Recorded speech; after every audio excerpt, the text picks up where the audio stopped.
मैं इसके साथ में एक बात और कहना चाहता हूँ कि रेलवे महकमे का आपने जिस प्रकार से ट्रेन की बात भी फरमाई, गैस कन्वर्जन के साथ में एक मुद्दा चला हमारे यहाँ पर चूरू जिले में बहुत समय पहले, क्योंकि काम उधर से प्रारंभ हुआ और गांवों की कनेक्टिविटी खेतों से बनी रहे, इस बात को लेकर के रेलवे अंडरपास या लेवल क्रॉसिंग का निर्माण हो, इस बात को लेकर के आंदोलन चलते रहे। और उस आंदोलन चलने के साथ साथ इतनी गंभीर वहां पर स्थिति बन गई कि प्रतिनिधि कैसे भी उस समस्या का निराकरण कराना चाहते थे, इसके लिए उन्होंने अपने जो विवेकाधीन कोष जो होता है उस कोष से राशि तक उपलब्ध कराने में अपनी तरफ से कोताही नहीं बरती, फिर भी समस्या का उनका समाधान नहीं हो पा रहा था। ऐसे समय में ईश्वर की कृपा से हमने अपना जो प्रयास किया और उस प्रयास के चलते जिला बीकानेर के जो 8 स्थानों पर अंडरपास का एक निर्णय हमने तत्काल प्रभाव से कराया, जिसका लाभ लेकर के आज चूरू वाले भी अपना समस्या का समाधान करा रहे हैं। ये विषय भी आपकी जानकारी में आना चाहिए और इसके लिए राशि ये भी सरकार उठा रही है। एक और ऐसी स्थिति थी कि जनप्रतिनिधि पैसा देने को तैयार था, आमजन भी पैसा देने को तैयार था, फिर भी काम नहीं हो रहा था, लेकिन महानरेगा का लाभ लेते हुए हमने उस योजना से जुड़वा करके उस स्वीकृति करवाई है, जिसका लाभ आमजन को मिलेगा। सांसद महोदय का वजन हल्का किया, सांसद महोदय भी इसके लिए बहुत अपनी ओर से प्रयत्नशील थे। लेकिन ऐसा कोई भी काम हो जिस काम को करने के लिए हमें अपनी उपस्थिति दर्ज करानी है, तो इस बात का एक रत्ती भर भी दिमाग में ख्याल नहीं आएगा कि ये काम उनका है वो करे।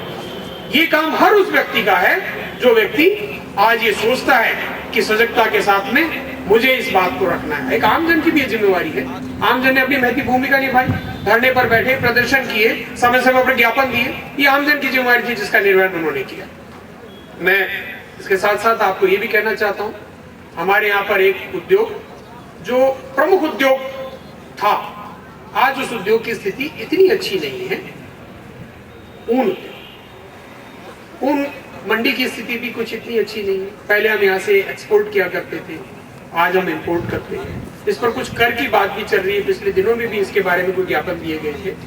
1.6% जो टैक्स लग रहा है, जी हाँ, जिसके बारे में बात चल रही है, उसके बारे में भी मेरी ओर से कोशिश चल रही है। मैं आपके ध्यान में लाना चाहूंगा, एक बार तो फाइल पे कुछ इस तरीके की टिप्पणी हो जाने के बाद में कुछ बात आगे नहीं बढ़ी थी। मैं अभी पिछले दिनों वापस वो फाइल फिर प्रोसेस में आए, ये अपनी ओर से बात प्रारंभ करा के आया हूँ और मैं आपको ध्यान दिलाना चाहता हूँ, क्योंकि इस विषय को आपने भी उठाया था, पूर्व में भी अनेकों जनों ने इस बात को उठाया है, इसके लिए पुरजोर प्रयास। लेकिन आपके ध्यान में एक बात ये भी लाना चाहूंगा कि हम कुछ बातें जब चलनी शुरू होती हैं उसकी गहराई को नहीं समझ पाते। आज ऊन उद्योग पर संकट है, ऊन का उत्पादन यहाँ पर कम हो गया, भेड़ें हमारे यहाँ पर कुछ कम हो गई, आबादी का विस्तार होने के साथ में यहाँ पर जो खुली भूमि थी वो भी कम हो गई है। कैनाल आने के बाद में कुछ इलाका सिंचित होने के कारण आवंटी भी यहाँ पर और आ गए हैं। इन सबसे अलग हटते हुए एक विषय जो निकल करके आया, जो मेरी जानकारी में आया, वो ये कि सैन्य आवश्यकताओं को ध्यान में रखते हुए हमारे यहाँ पर उन गांवों को 1984 में अवाप्त किया गया था जहां पर सर्वाधिक पशुधन था। उसके दूरगामी विपरीत परिणामों को आज ये ऊन मंडी झेल रही है। लेकिन इससे भी हमने सबक नहीं लिया और उस सैन्य आवश्यकताओं को ध्यान में रखते हुए 62 गांव और अवाप्त करने की बात निकल करके आई।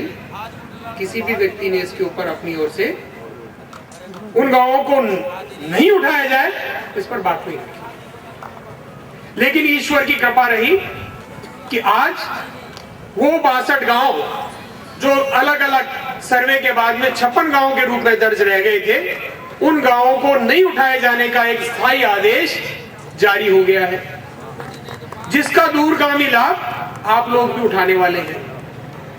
अगर वो गांव उठते तो उसका विपरीत परिणाम भी आप लोगों को उठाना पड़ता। आज हम जिस परिसर में हैं, ये परिसर किनका है? नहीं, इसके मालिक कौन? बीका जी। बीका जी का नाम कहां से आता है? भुजिया से आता है। भुजिया कहां से बनती है? हमारे मोट से बनती है। और मोट कहां होता है? गांव में होता है। ये गांव ही अगर उठ जाएंगे तो मोट कहां से आएंगे? और बीकानेर का नाम दुनिया में कैसे होगा? तो आज उसका लाभ वो पापड़ बटने वाली वो महिला भी ले रही है जो मेरी मतदाता नहीं है अर्जुन राम जी मेघवाल की या कांग्रेस मंडी में कम दर्ज होगी, आपके और यहाँ पर किसी तरीके का उसका भार और आने वाले समय में पड़ेगा। ये मैं आपके ध्यान में दिलाना चाहता हूँ। विकास के लिए आप सजगता के साथ में ध्यान दें। जिस प्रकार से सांसद महोदय ने भी याद कराया, लूणकरण सर का पुल याद कराया आपने या बामनवाली का? लूणकरण सर बामनवाली पर तो क्योंकि अभी स्वीकृत हुआ ही है। अभी हमारे यहाँ पर आने वाले समय में कुछ जो ये राष्ट्रीय राजमार्ग है, इन सड़कों का भी विकास किया जाना है, जिसके लिए बजट स्वीकृत हो गया है, आपके ध्यान में होगा। हालांकि कुछ टोल रोड भी बनेंगी, ये आज के वक्त का तकाजा है, लेकिन सड़कें हमारे यहाँ पर अच्छी बनेंगी। ये भी एक शीघ्र ही सरकार की योजना जो स्वीकृत होगी उसका लाभ हमारे को मिलेगा। और लूणकरण सर में जो आपने कालू रोड के ऊपर अगर ओवरब्रिज की बात फरमा रहे हैं, वो आज के नॉर्म्स में आता नहीं है। और दूसरा उसका संकट ये भी है कि वहां पर दूरी भी कम होने के कारण वो बात अभी निकल करके नहीं आ रही। लेकिन एक दूसरा इसके अंदर और ऑल्टरनेट वे क्या हो वो दिमाग में भी लेकर के चल रहा हूँ। पहले बताऊंगा, आप ले उड़ेंगे। मैं मेरी ओर से पुरजोर, लेकिन इस बात का ध्यान रखते हुए माननीय सांसद महोदय का अपना प्रशासनिक अनुभव भी है, समय समय पर मैं आपसे भी जो जानकारी लेने की कोशिश करता हूँ। बताते कम है, लेकिन थोड़े थोड़े से मैं तो काम चला पुरजोर कोशिश रखूंगा कि आप सबकी भावना के अनुरूप, जिस प्रकार से मेरे स्वर्गवासी पिता ने हर समय कोशिश रखी कि बीकानेर का सर्वांगीण विकास हो, चाहे वो कमर्शियल लिफ्ट के माध्यम से बात आई हो, चाहे हमारे यहाँ पर डेयरी के माध्यम से बात आई हो, चाहे हमारे यहाँ पर विश्वविद्यालय की स्थापना की बात आई हो, हर समय जिस प्रकार से उन्होंने प्रयास रखा कि बीकानेर तरक्की के पथ पर अग्रसर रहे, मैं आपके आशीर्वाद से उनकी उन भावनाओं को ध्यान में रखते हुए पुरजोर प्रयास रखूंगा। और आप सबका हर समय स्वागत है। विकास के किसी भी मुद्दे पर आप याद फरमाएं, मैं हर समय आपके मार्गदर्शन में चलते हुए इस इलाके में कुछ काम हो सके, इसके लिए मेरे प्रयास रखूंगा। ये आपको विश्वास दिलाना चाहता हूँ। साथ में मैं अंत में आपको एक बात ये और कहना चाहता हूँ कि आज जो मेघवाल साहब ने एक बात और कही थी, बात बिल्कुल ठीक थी। आज हर व्यक्ति चाहता है कि उसका वोट पाने के बाद में जो चुन करके जाए वो वही व्यक्ति हो जो जनसेवक के नाम से जाना जाता है। लेकिन आज स्थिति अलग हो गई है।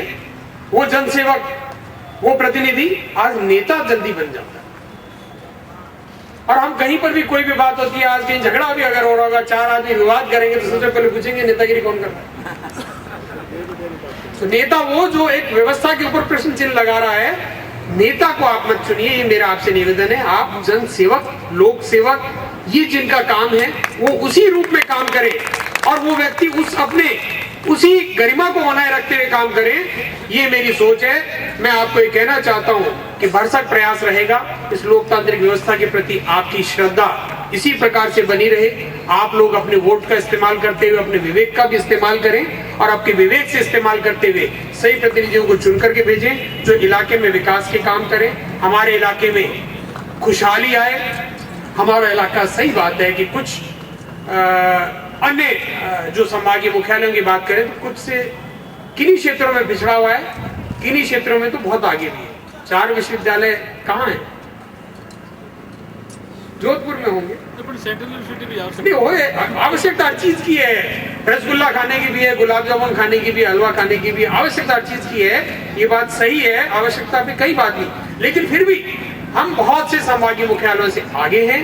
फिर भी हमारी जरूरतें बहुत ज्यादा हैं, क्योंकि इस देश की व्यवस्था के अंदर, इस देश के अंदर हमारे बीकानेर का एक अलग स्थान है। हमारे यहाँ के उद्योगपति, हमारे यहाँ के व्यापारी सुदूर इलाकों में भी स्थापित होकर के इस देश के लिए न सिर्फ धन अपनी ओर से, अपने कौशल से पैदा करके और जो सरकार को आय के रूप में दे रहे हैं, हमें उन सब का ध्यान करते हुए बीकानेर का सर्वांगीण विकास करना है। इस ओर मैं आपको पुनः आज इस मंच के माध्यम से ये विश्वास दिलाना चाहता हूं कि वर्तमान सरकार इसमें कहीं पीछे रहने वाली नहीं है। माननीय अशोक जी गहलोत मुख्यमंत्री महोदय बड़ी संजीदगी के साथ में प्रयासरत हैं कि हर तबके का ध्यान रखते हुए उनकी जरूरतों को पूरा किया जाए। इसी क्रम में आप देख रहे हैं कि नित्य ऐसे निर्णय लिए जा रहे हैं जिन निर्णयों का आने वाले समय में हमें लाभ मिलना जब प्रारंभ होगा तब हम जानेंगे। आज ये बात तो निकल करके आती है कि कुछ कार्य हैं, कुछ निर्णय लेने में कुछ शिथिलता है। शिथिलता नहीं है, उन बातों का आकलन करके निर्णय लिया जा रहा है। जो समस्या है उन समस्याओं को जान करके निर्णय लिया जा रहा है और निर्णयों का लाभ आने वाले समय में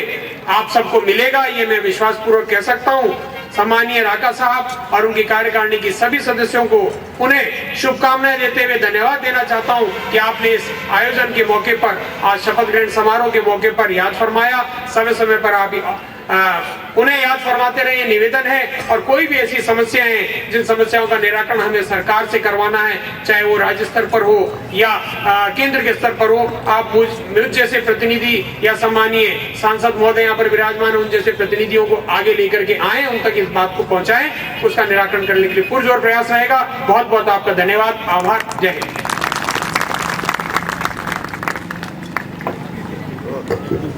धन्यवाद जी। अब मैं